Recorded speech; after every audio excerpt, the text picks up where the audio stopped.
میرے محترم بھائیوں، دوستوں، بہنوں، بچوں، عزیزوں، جو سن رہے ہیں اور جن تک میری بات پہنچے گی، رمضان کی آمد ہے تو اللہ تعالیٰ نے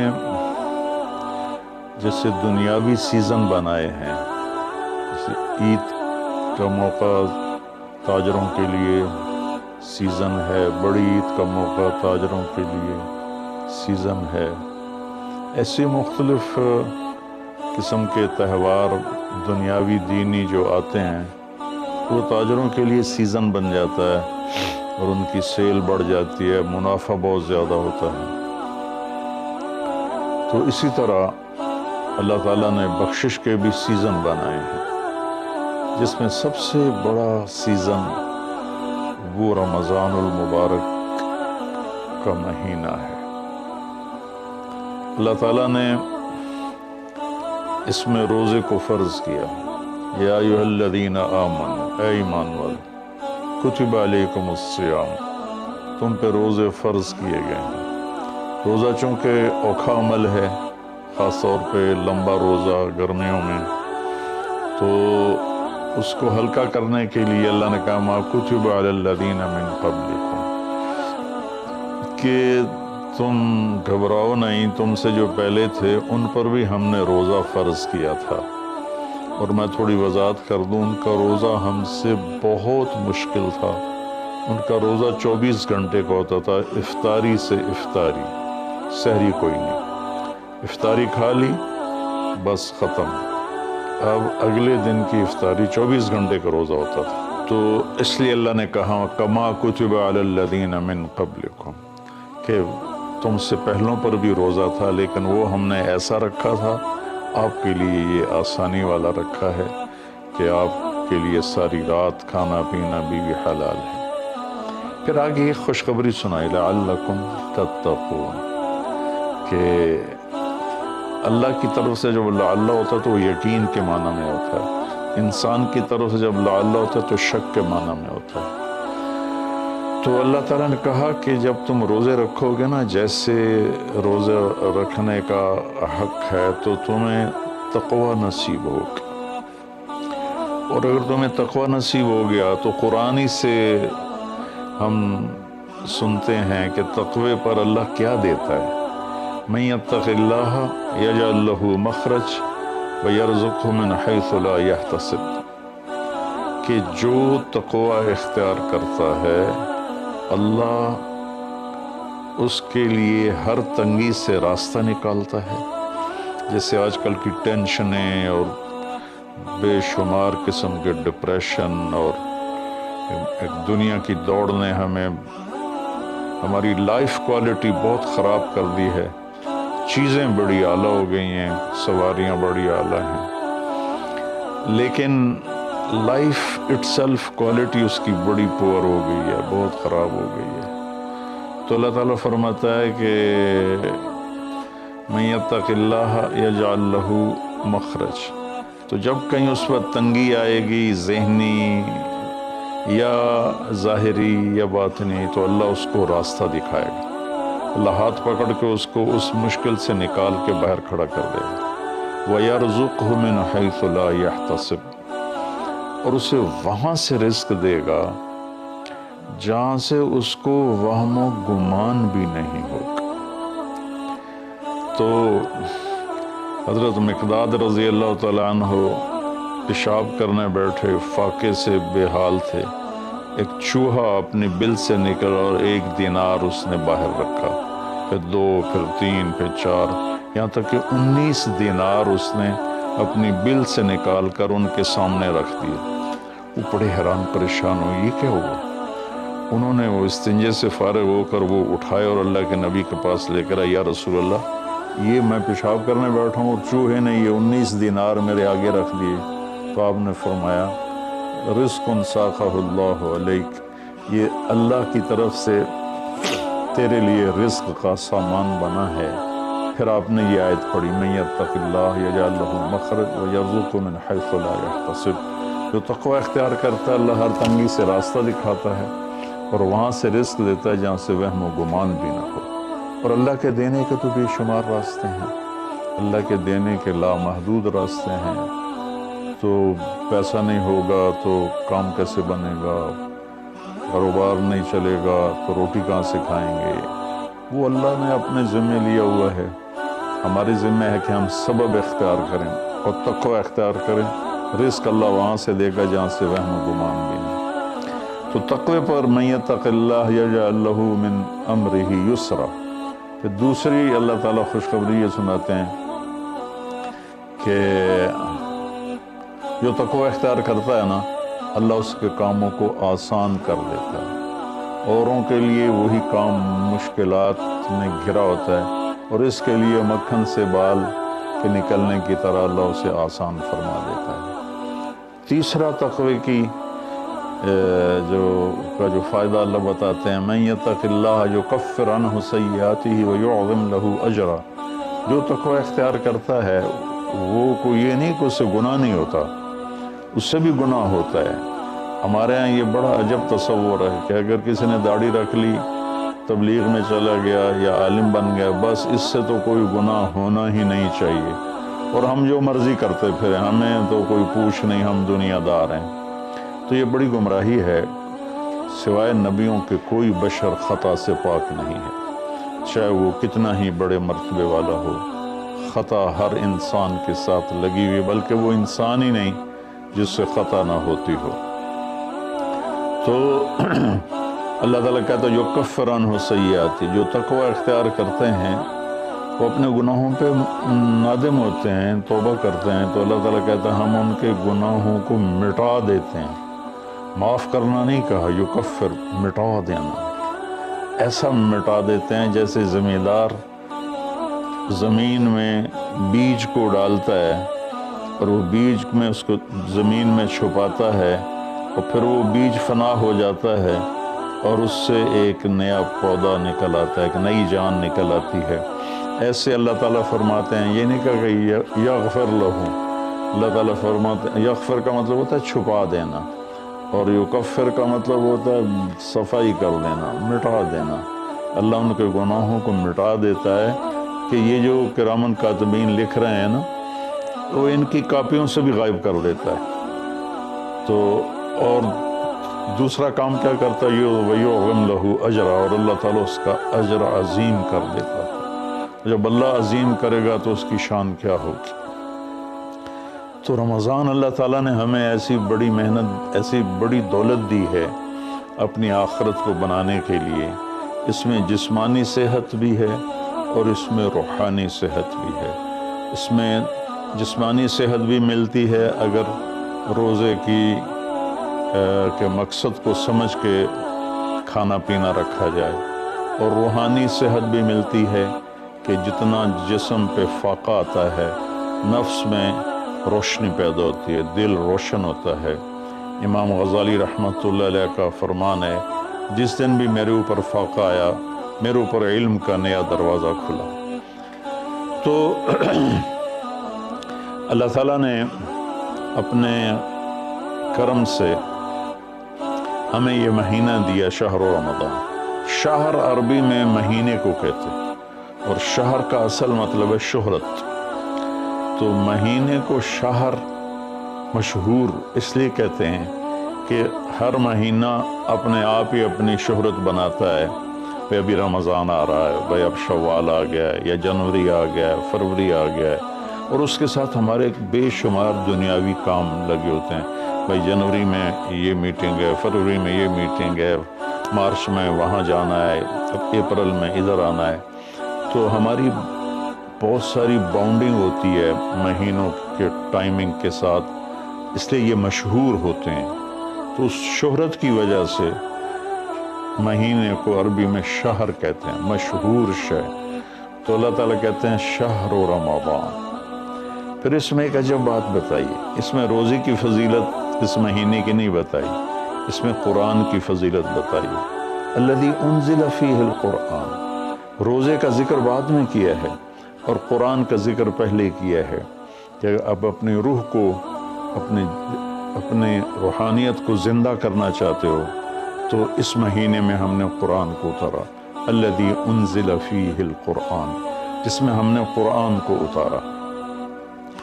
6 رمضان کو موسیٰ علیہ السلام پہ تورات اتری، اور 13 رمضان کو عیسیٰ علیہ السلام پر انجیل اتری، اور لیلۃ القدر میں ہمارے نبی پر قرآن اترا، اور 9 رمضان یا 10 کو داؤد علیہ السلام پہ زبور اتری۔ سارا آسمانی علم اللہ نے اس مہینے میں اتارا کہ مشقت کے ساتھ علم جڑا ہوا ہے، اور فاقے میں روح میں ایک روحانیت پیدا ہوتی ہے، تو اس سے اللہ تعالیٰ کی طرف سے وہ بہت کچھ ملتا ہے۔ تو اس میں اللہ نے کہا انزل فیہ القرآن، تو اس میں اشارہ ہے کہ رمضان کی عبادت قرآن بناؤ، جتنا قرآن پڑھ سکتے ہو۔ ہمارے ایک ساتھی ہیں مولوی ثناء اللہ، وہ سارا سال ہی 3 دن میں قرآن ختم کر دیں، وہ کبھی کبھی ایک ہی دن میں سارا پڑھ لیتے ہیں، وہ کبھی 2 دن میں پڑھتے ہیں، لیکن ان کا عام معمول ہے 3 دن میں قرآن ختم کرتے ہیں، سارا دن قرآن پڑھتے رہتے ہیں۔ بنگلہ دیش میں ہوتے ہیں، ہم رائمنڈ میں اکٹھے پڑھتے تھے۔ تو جتنا قرآن کے ساتھ ہمارا تعلق بڑھے گا، ہم قرآن کو پڑھیں گے، سمجھیں گے۔ ہم نے صرف قرآن کو ختم کے لیے رکھا ہے، جی مولوی صاحب آ جاؤ ختم پڑھ دو، انہوں نے چند آیات رٹی رٹائی ہوئی ہیں، وہ آیات پڑھ دیتے ہیں، ختم ہے۔ کوئی کہیں اور سے پڑھیں تو کہ تجھے تو جی ختم ہی نہیں پڑھیا، او بھائی قرآن پڑھ کے سنا دیتا اور کی کرا، نہیں تجھے ختم نہیں پڑھیا، کیونکہ وہ آیات نہیں پڑھی جو ہمارے ان ان پڑھ مولویوں نے، مولوی تو ہوتے نہیں، وہ بس حافظ ہوتے ہیں اور وہ دیہاتوں میں امام بن جاتے ہیں۔ تو انہوں نے وہ جو ایک رسم بنا دی ہے، تو قرآن رہ گیا ختم دلانے کے لیے، قرآن رہ گیا فال نکالنے کے لیے، اور قرآن رہ گیا ہے مردوں پر پڑھنے کے لیے۔ بچے جو لوگ مالدار ہیں، وہ تھوڑے دین کا بھی شوق ہے، وہ مدرسے کے بچوں کو ہائر کرتے ہیں اور باپ کی قبر پہ بٹھا دیتے ہیں، وہ قرآن پڑھتے رہتے ہیں، پتہ نہیں وہ پڑھتے بھی ہیں کہ نہیں پڑھتے۔ تو قرآن پڑھیں، قرآن کو سمجھیں، روزانہ 1 صفحہ ترجمے کا پڑھیں، اور پورے قرآن کو اس طرح پڑھیں، آپ پر حقیقت کھل جائے گی کہ اللہ کیا کہہ رہا ہے، اور ممبر سے ہمارے خطیب حضرات کیا کہہ رہے ہیں، اللہ کس چیز کی دعوت دے رہا ہے، ہمارے خطیب کس چیز کی دعوت دے رہے ہیں، آپ کا قرآن کھل جائے گی۔ آپ حدیث پاک کو پڑھیں، نبی پاک کی سیرت کو پڑھیں، خاص طور پر حدیث سے براہ راست استفادہ بھی بڑے اعلیٰ چیز ہے، لیکن جتنا سیرت سے میں اپنے ذاتی طور پر گیا، جتنا میں نے سیرت سے سیکھا وہ کسی اور چیز سے نہیں سیکھا قرآن کے بعد۔ تو نبی پاک کی سیرت کو پڑھیں، قرآن کو پڑھیں، اپنے دنیاوی کام مختصر کر دیں، اپنے ملازموں کی ڈیوٹیاں بھی مختصر کر لیں، آپ کو اس کا اجر ملے گا، ان کے روزے رکھنے کا اجر ملے گا، اور ان کی تنخواہ بڑھا دیں، ان کی ڈبل تنخواہ کر دیں اس مہینے میں، تاکہ وہ کھلے ہو کر روزے رکھ سکیں، بچوں کو روزے رکھوا سکیں۔ ہم تو ایک افطاری پہ ہزاروں روپے اڑا دیں، اور ان کی پورے مہینے کی تنخواہ چند ہزار ہو، تو وہ کھل کے روزہ تو نہیں رکھ سکے۔ تو انزل فیہ القرآن، پھر آگے اللہ نے کہا ھدی للناس، سبحان اللہ، یہ پوری دنیا کے انسانوں کے لیے ہدایت ہے۔ زمین پہ جو راستے ہیں نا، ان کے نشان ہوتے ہیں، ہم ان کو فالو کرتے ہوئے، جیسے آج میں اپنے گاؤں سے چلا تو سڑک کو فالو کرتے ہوئے میں فیصل آباد پہنچ گیا، اب اسی کو فالو کرتے ہوئے پھر گاؤں پہنچ جاؤں گا۔ ساری دنیا میں سفر کے جو ہمارے دنیا کے سفر ہیں، اس کی نشانیاں مقرر ہیں، ہمیں ڈھونڈنا نہیں پڑتا اور چلتے رہتے۔ لیکن جو ہماری آخرت کا سفر ہے، اس کی نشانیاں ڈھونڈنی پڑتی ہیں، وہ امتحان ہے، اس کو اللہ تعالیٰ نے اپنے پاس ہی رکھا ہے اور قرآن میں چھپا دیا ہے کہ اب قرآن پڑھو۔ ہدن، قرآن عربوں پہ اترا تھا، تو خدا کسے کہتے ہیں؟ اچھا سمندر میں کوئی نشانی کوئی نہیں، اب تو کمپیوٹر آ گئے، تو اس وقت وہ رات کو ستاروں کو دیکھتے تھے اور دن میں سورج کی حرکت کو دیکھتے تھے کدھر جا رہا ہے، تو اس سے وہ راستوں کو متعین کرتے تھے بیچ سمندر میں۔ جب وہ قریب کسی منزل کے قریب پہنچتے تھے تو وہاں پانی کے اندر سے پہاڑ کی چوٹی نکلی ہوتی تھی، اور اس کا پتھر کچھ ایسا ہوتا تھا کہ وہ دھوپ میں چمکتا تھا، رات کو چاند کی چاندنی میں چمکتا تھا۔ اس پتھر کو عرب ہدا کہتے تھے، ہدا، سبحان اللہ۔ تو یہاں تشبیہ کیا ہے کہ ان زندگی کا سمندر ہے، زندگی ایک سمندر ہے جس میں آخرت کا راستہ ڈھونڈنا ہے، اور ہر انسان ایک کشتی ہے۔ اس کشتی کو اس نشان تک پہنچنا ہے جہاں سے راستہ ملتا ہے، جس کو ہدا کہتے ہیں۔ تو انسانی زندگی کے سمندر میں انسانوں کی چلتی ہوئی کشتیاں، وہ جب اس پہاڑی نشان کو ڈھونڈ لیتی ہیں تو انہیں پھر ساحل پہ پہنچنا آسان ہو جاتا ہے۔ اگر اللہ نہ کرے کوئی اس نشانی کو کھو دے، پھر وہ بھٹکتا رہتا ہے، قدرت اسے کنارے لگا دے تو لگا دے، ورنہ وہ بھٹکتا ہی رہتا ہے۔ تو یہ ہدی للناس ہے قرآن، کہ یہ وہ روشن وہ پہاڑ کی چوٹی ہے جس سے تمہیں راستہ ملے گا۔ اب اس کو تھوڑا پیچھے سے ہم نے سورۃ فاتحہ سے ہم نے اللہ سے کہا اہدنا الصراط المستقیم، یا اللہ ہمیں ہدایت عطا فرما سیدھے راستے کی، یعنی وہ چٹان عطا فرما، اس چٹان تک پہنچا جو ہمیں سیدھے راستے تک پہنچائے، جس پر تیرے نیک لوگ چلے، جن پر تیرا انعام ہوا، اور ان لوگوں کے راستے سے بچا جن پر تیرا غضب ہوا اور ناراضگی ہوئی۔ تو جب ہم نے یہ دعا مانگی اللہ سے تو اللہ نے ہماری دعا کو قبول کیا اور قرآن اتار کر کہا الف لام میم ذالک الکتاب لا ریب فیہ ھدی للمتقین، یہ کتاب ہے جو ہر قسم کے شک و شبہ سے بالاتر ہے، اور یہ متقین کے لیے ہدایت ہے۔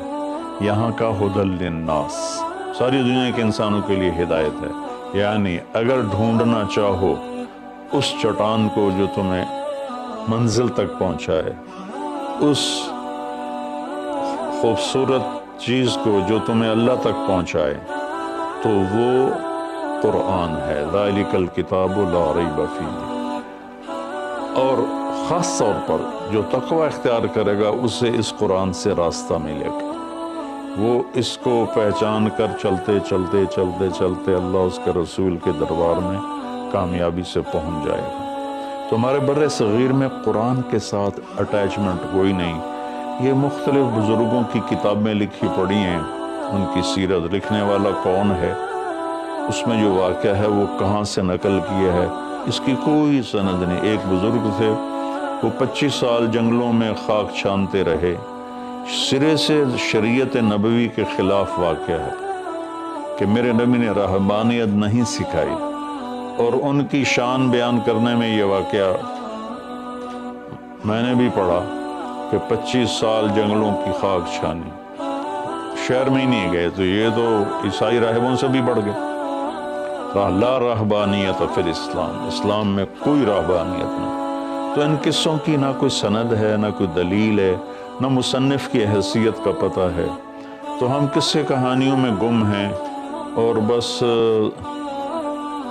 قرآن پاک کے ساتھ بے وفا ہیں۔ قرآن سے وفا نہیں کی، قرآن کو سیکھا نہیں، قرآن کو پڑھا نہیں، قرآن کو سمجھا نہیں۔ تو اردو مفتی تقی صاحب دامت برکاتہم کا ترجمہ ایسا عالی شان ہے کہ جو تھوڑا سا بھی اردو جانتا ہے وہ اس سے پورا نفع اٹھا سکتا ہے۔ تو ھدی للناس وبینات من الھدی والفرقان، یہ پہلے ہدا پھر ہدا، تاکید کے لیے کہ یہ پوری دنیا کے انسانوں کے لیے ہدایت کا پیغام ہے۔ اگر تم اپنے ذہن کو صاف کر کے اسے پڑھو گے تو بینات من الہدی، تو یہ ہدایت کی خوبصورت نشانیاں ہیں، اور حق و باطل میں فرق کر کے دکھا دے گا قرآن، کہ اس لیے قرآن کا نام فرقان بھی ہے کہ یہ حق کو الگ کر دیتا ہے، باطل کو الگ کر دیتا ہے۔